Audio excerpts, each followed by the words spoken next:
Mini London McCluskieganj प्रकृति की गोद में बसा ड्रीम डेस्टिनेशन आपका कर रहा है इंतजार। आइए अपने यादगार लम्हों को बिताइए ड्रीम डेस्टिनेशन में। राजधानी रांची से महज 50 किलोमीटर दूर आपका अपना ड्रीम डेस्टिनेशन। झारखंड राज्य गौ सेवा आयोग के अध्यक्ष राजीव रंजन प्रसाद ने कहा है कि गौ सेवा आयोग की पहचान केवल अनुदान देने वाली संस्था के रूप में न होकर बल्कि गौधन संवर्धन और संरक्षण के रूप में होगी। झारखंड राज्य गौ सेवा आयोग की पहली बैठक राजीव रंजन ने अधिकारियों और गौशालाओं के संचालकों के साथ की है। निर्णय पर जरूर पहुंचेगा। आज की बैठक सुझावात्मक थी। उनकी जो समस्याएं थी मैं जानना चाहता था कि भाई आखिर कहाँ दिक्कतें आ रही हैं। उनकी तमाम समस्याओं को हम लोगों ने सुनने का काम किया है। आने वाले दिनों में हम अपने आयोग के अधिकारियों के साथ और संबद्ध विभाग के पदाधिकारियों के साथ इस पर चर्चा करके जो भी संभव होगा उनको सहयोग करने की दिशा में काम करेंगे।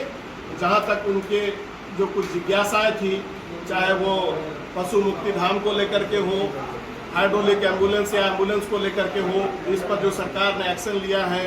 मैं आपको भी बता दूं कि पशु मुक्ति धाम 5 प्रमंडल के लिए ये योजना इसकी स्वीकृति हो चुकी है और पलामू में इसका औपचारिक उद्घाटन भी माननीय मंत्री बादल पत्रलेख जी के द्वारा किया जा चुका है। आने वाले दिनों में सभी जिलों में जहां गौशालाएं संचालित होती हैं उनका हम लोग इस दिशा में कैसे सहयोग कर सकते हैं, उनका साथ लेकर के आगे की दिशा में बढ़ने का काम करेंगे।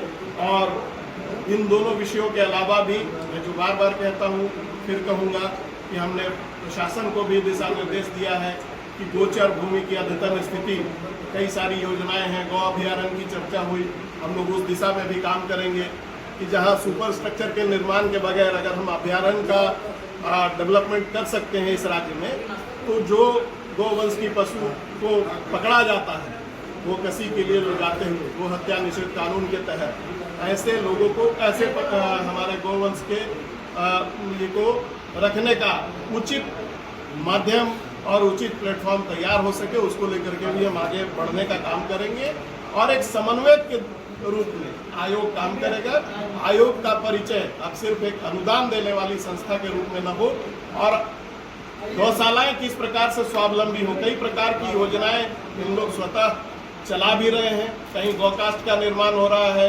इन लोगों का भी सभी गौशालाओं को भौतिक रूप से निरीक्षण करके और उसका सत्यापन करके और उनकी क्या समस्याएं हैं उसकी जानकारी लेकर के आगे की दिशा में हम लोग सहयोग करेंगे। और सभी जिलों में आप जैसा कि व्यवस्था है कि वहाँ के स्थानीय एसडीओ इसके पदेन अध्यक्ष होते हैं, उनकी उपस्थिति में और उपायुक्त महोदय को भी हम लोग इसकी सूचना देंगे हमारे दौरे की।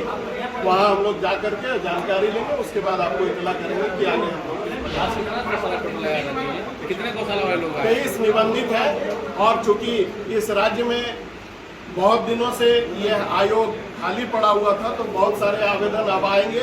अब उसको हम लोग स्ट्रीमलाइन करेंगे और भी गौशालाओं का निबंधन होगा। जो उनकी समस्याएं हैं उसको लेकर के हम लोग आगे बढ़ेंगे। तो 23 जिलों से या 23 सभी जिलों में भी नहीं है, 23 गौशालाएं ही निबंधित हैं। जब टूटती है आस, जब थकती है सांस, जब रूठते हैं अपने, मुंह मोड़ता है जमाना, जब अंगड़ाई लेता है संकल्प, फिर बनती है कहानी, बनते हैं अनमिट निशान। देखिए मेरे साथ संघर्ष की दास्तान।